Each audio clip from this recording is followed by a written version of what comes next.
नमस्कार, मी अजिंक्य भातंब्रेकर. तुम्ही पाहताय न्यूज 18 लोकमत आणि महत्त्वाची बातमी बुलेटिनच्या सुरुवातीलाच आपण पाहणार आहोत. बातमी कोल्हापुरातली आहे. महाराष्ट्रानं धाडस केलेलं आहे आणि कोल्हापुरातून पहिली एसटी बस बेळगावच्या दिशेनं रवाना झाली आहे.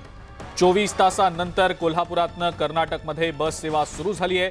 बस सोडल्यानं सौंदतीला जाणाऱ्या भाविकांकडून आता समाधान व्यक्त करण्यात आलंय. निपाणी, संकेश्वर, हत्तरगीसह सगळे थांबे घेऊन बस बेळगावात पोहोचणार आहे. दरम्यान बेळगावातून सुद्धा कोल्हापूरकडे बस निघालेली आहे. त्यामुळे आता ही दोन्ही बाजूंकडची बस सेवा पुन्हा एकदा सुरू झाल्याचंच पाहायला मिळत आहे. कालच्या सगळ्या राड्यानंतर अखेर या दोन्ही राज्यांमधली दोन्ही बाजूंकडची जी बस सेवा आहे ती सुरू करण्यात आल्याचं समोर येत आहे. कोल्हापुरातनं पहिली बस बेळगावच्या दिशेनं रवाना झालेली आहे आणि बेळगावकडून सुद्धा पहिली बस कोल्हापूरच्या दिशेनं रवाना झाल्याची माहिती मिळते.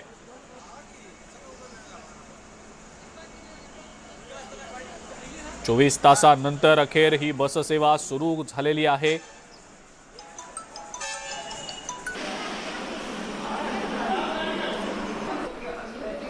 अधिक माहिती या संदर्भातली आपण जाणून घेणार आहोत. ज्ञानेश्वर साळोखे आपले कोल्हापूरचे प्रतिनिधी आपल्या सोबत आहेत सध्या. ज्ञानेश्वर, कालच्या राड्यानंतर अखेर 24 तासांनंतर ही बस सेवा सुरू झाल्याचं पाहायला मिळतंय. कोल्हापुरातनं पहिली बस बेळगावच्या दिशेनं रवाना झाल्याचं समजतंय. ज्ञानेश्वर, काय सांगता येईल याबद्दल?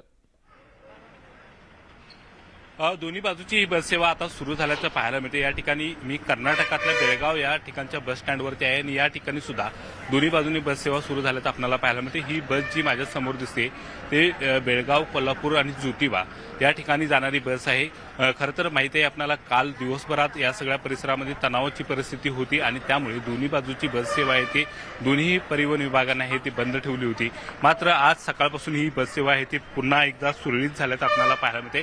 आपल्याला माहिती आहे की दोन्ही राज्यांच्या मुख्यमंत्र्यांनी फोनद्वारे एकमेकांशी संपर्क साधला आणि या दोन्ही परिसरामध्ये शांततेची स्थिती राहील अशा पद्धतीचं दोन्ही एकमेकांना आहे ते आश्वासन दिलं. आपल्याला माहिती आहे शरद पवार यांनी सुद्धा 24 तासामध्ये ही परिस्थिती या ठिकाणी निवळली पाहिजे, तणाव शांत झाला पाहिजे, अन्यथा मी बेळगावात जाऊ अशा पद्धतीचा इशारा सुद्धा दिला होता. आणि एकूणच या सगळ्याचा परिणाम म्हणून सध्या या ठिकाणची जी तणावाची स्थिती होती ती काही अंशी निवळल्याचं आपल्याला पाहायला मिळते. मात्र आज एकूणच संसदेमध्ये ज्या पद्धतीनं सगळे खासदार आहेत ते आपली भूमिका मांडणार आहेत आणि त्या भूमिकेनंतर नेमकं काय होतं हे पाहणं महत्त्वाचं असणार आहे. मात्र सध्या या ठिकाणी पाहायला गेले तर बेळगावमध्ये सुद्धा शांततेचं वातावरण आहे आणि दोन्ही बाजूची बस सेवा म्हणजे आंतरराज्य बस सेवा आहे ही सुरू झाल्याचं आपल्याला पाहायला मिळते. बरं ज्ञानेश्वर, धन्यवाद. सविस्तर माहिती आपण दिलीत त्याबद्दल आणि या संदर्भातले अपडेट्स आपण वेळोवेळेला जाणून घेणारच